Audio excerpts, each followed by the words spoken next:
aqui é a Suzane do Resumov e hoje eu vou te contar como fazer provas antigas para o Enem, para a FUVEST e para o ITA. Eu também vou te contar como baixar o planner de provas antigas do Resumov para você ficar super organizado. O primeiro passo vai ser começar pelas provas mais antigas. Então o que quer dizer isso? Começar pelas provas 10 anos atrás. Então você começa lá pela prova de 2008, 2009, 2010 e vem vindo como uma escadinha até as provas mais recentes.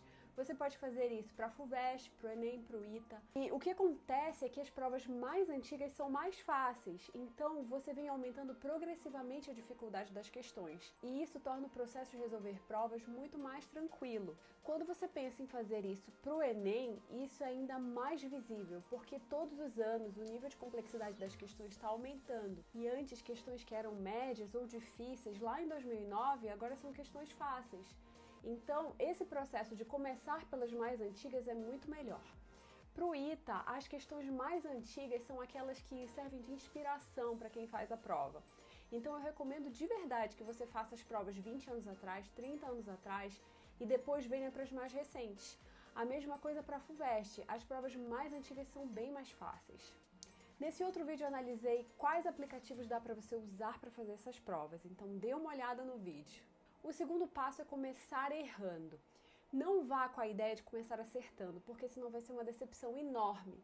Todo mundo começa errando, não importa se você já viu a matéria ou se você ainda não viu. Uma coisa é você fazer uma lista de questões logo depois de ver o assunto.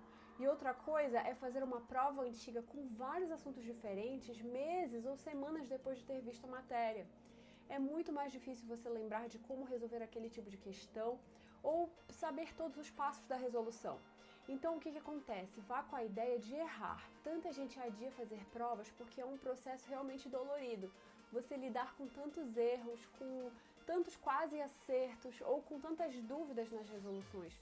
Mas é muito melhor lidar com isso agora, antes da prova, do que ir ver o gabarito no dia seguinte com vários erros. Então, vá com essa mentalidade de que você vai errar, de que é natural errar, de que todo mundo erra. E o passo 3 vai ser aprender a resolver a questão. Então, a gente já viu que você vai errar e agora o passo 3 vai ser aprender como se resolve essa questão. Então, primeiro você começa pela resolução, estuda bem a resolução. Na maioria das vezes, a resolução vai ser suficiente para você entender como fazer aquela questão. Se não for, aí você vai para a teoria no livro, ou você vai para a videoaula do assunto, ou algum resumo na internet e tenta entender como fazer questões parecidas àquela. Se for uma questão de exatas, você vê uma linha da resolução e tenta fazer o resto sozinho.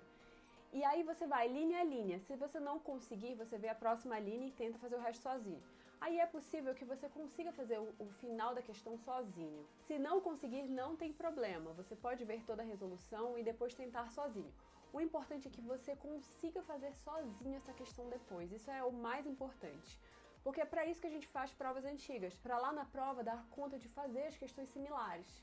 Então, resumindo, você pode aprender na resolução, ir buscar na teoria, que aí vai ser a videoaula, o seu resumo ou a sua apostila, ou ainda fazer listas de exercícios desse assunto que você errou na prova antiga. E aí o passo 4 vai ser refazer as melhores questões. Então você fez as questões na prova, e aí conforme você foi fazendo e errando, você viu que algumas questões são muito boas. Que são as questões ou que você errou, ou que você teve dúvida, ou que você sente que condensam a matéria, que resumem boa parte da matéria. É uma questão assim que se você fizer de novo, você sente que relembra todos os principais passos da matéria. E essas vão ser as melhores questões. Elas são um tesouro para fazer algumas semanas antes da prova, porque vai ser uma revisão completa daquele assunto. Então eu quero que você separe em cada prova antiga as melhores questões, que vão ser as questões que você vai refazer 2, 3 semanas antes da prova. Lembre que a maestria está na repetição. O passo 5 vai ser fazer provas por matérias. Então, em vez de pegar uma prova inteira e ter que fazer as 180 questões, as 90 questões, você vai fazer provas por matérias. E isso significa que você vai fazer 12 questões por matérias. Ou às vezes você pode fazer 5 questões de uma única matéria. E isso vai tornar o processo muito mais simples, porque vai ser como uma lista de exercícios. Uma lista de exercícios de vários assuntos. E aí você pode até fazer 2 provas de biologia de uma vez, por exemplo, que aí vão ser 20 questões, 24 questões. Ou você pode fazer só uma fração de uma prova. E aí você tem lá a sua prova. Você pode fazer uma questão e já ver a resolução. Ou você pode fazer todas as questões e depois ver a resolução uma por uma. Aí vai muito do seu gosto. Eu preferia sempre fazer uma questão e se eu errasse eu já ia ver a resolução, já ia estudar o assunto.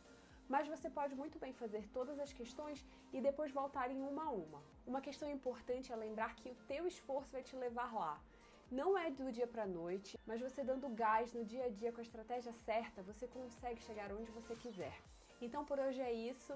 Baixe o Planner de Provas Antigas para você ficar super organizado e deixe seu comentário, curta o vídeo e se inscreva no canal, por favor. Então, tchau!